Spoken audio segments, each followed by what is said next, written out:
You know, kiddo, sometimes I look at that tiny thing in your hands, that phone of yours, and I can't help to laugh.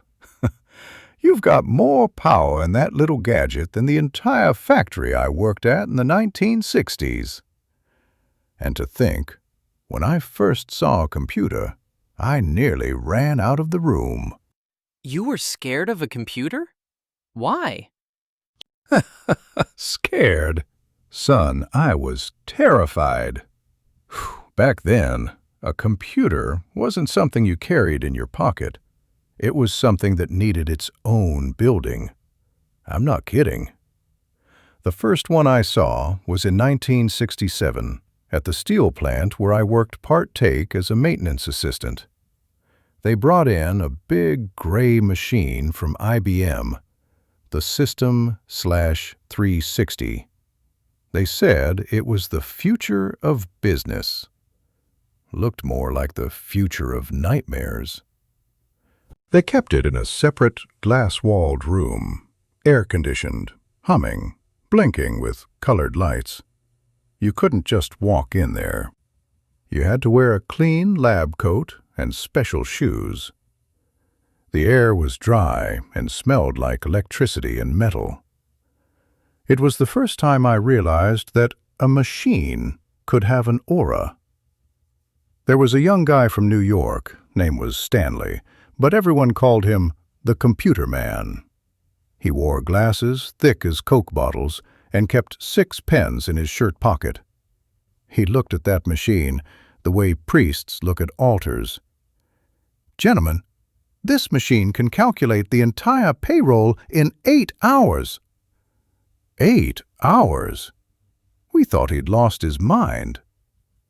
Miss Thompson from accounting could do the same thing in a day and still have time to bake cookies. "It can store data." And I, fool that I was, asked, "Where does it store it? In there?" He nodded. I nearly crossed myself. A machine that keeps everything inside it? Sounded like black magic to me. Now, computers weren't exactly new in the 1960s, just rare. The first big one folks like to talk about, ENIAC, showed up back in 1946 at the University of Pennsylvania. It filled an entire room and ran on switches and cables.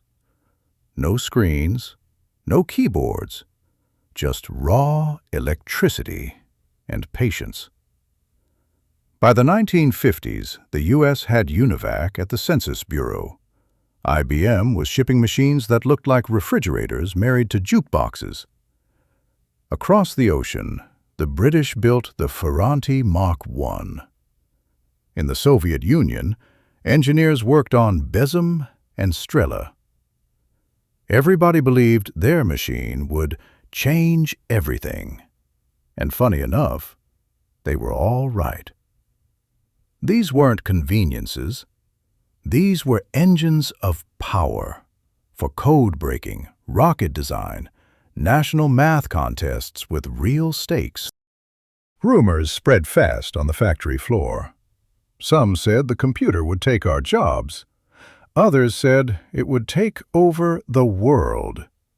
My buddy Hank, a welder, swore those blinking lights were eyes, and that it watched us while we worked. He'd tip his hard hat every time he passed the glass room. "Just being polite," he said.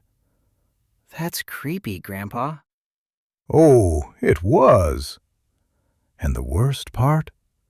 The machine made almost no sound except that low humming, like it was thinking.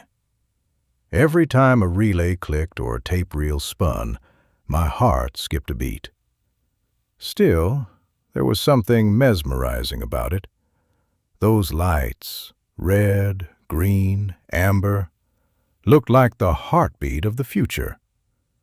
I didn't understand a darn thing it did, but I couldn't take my eyes off it. A couple of years later, at another plant, they brought in display terminals, IBM 327s. Green text on a dark screen. Looked like TV sets from a strange future. I sat down, pressed a key, and nothing happened. I thought I'd broken it. Then a clerk whispered, "Press Enter to send the data." I pressed it. The screen flashed. Everything vanished. That's when I became convinced computers fed on human fear. By the early 70s, computers slipped out of labs and offices. Banks had them, airports too. Then came 1977, the year the world got smaller. 3 machines arrived that changed everything: the Apple II, the Commodore PET, and the TRS-80 from Radio Shack. You could put them on a desk. Imagine that. No glass rooms, no lab coats, just a keyboard, a TV screen, and a dream. My son, your dad, was 17 when he bought an Apple II with money from his summer job. He brought it home like a trophy. "Dad, this is the future!" I stared at that beige box and thought, well, the future sure looks boring. He flipped it on. The screen glowed green, and a little blinking square appeared. He typed, 10. Print. Hello, Dad. 20. Go to 10. Run. Suddenly, "Hello, Dad," flooded the screen, again and again and again. I jumped back and yelled, "Turn it off! It's possessed!" He laughed so hard he nearly fell off the chair. That's the day I realized the future had a sense of humor. While we were learning Pong and printer paper with holes on the sides, the rest of the world was catching up. In Japan, NEC and Fujitsu built quiet, efficient systems. In Britain, the little Sinclair ZX Spectrum made programming feel like magic. Just a tiny box and a rainbow stripe. Even in the Soviet Union, they cloned Western machines. Agat, Electronica BK, so their kids could learn to code too. It wasn't just an American dream anymore. It was a human one, to understand the new language of the machine. When did you stop being afraid of computers? Probably when I realized they weren't monsters, just mirrors. They reflected what we put into them. If we gave them music, they tried to play it back. If we gave them numbers, they gave us answers. And later, when they grew a little smarter, they started keeping our letters, our photos, our memories. But the moment it really hit me was 1981, when IBM released the personal computer, the IBM PC. Suddenly, ordinary people, not scientists, not corporations, could own one. The ads promised a computer for everyone, and I thought, maybe this thing isn't replacing us. Maybe it's joining us. Funny thing, the quieter computers got, the louder the change became. We went from punch cards to floppy disks, from green text to color, from dial-up screeches to a quiet click, and boom, the world on a screen. Somewhere along the way, fear turned into fascination, curiosity, even friendship. And yet, when I close my eyes, I still hear that old hum, the deep, steady vibration of the IBM room. To me, that sound was the heartbeat of the future. And I'm lucky enough to say, I was there when it first started beating.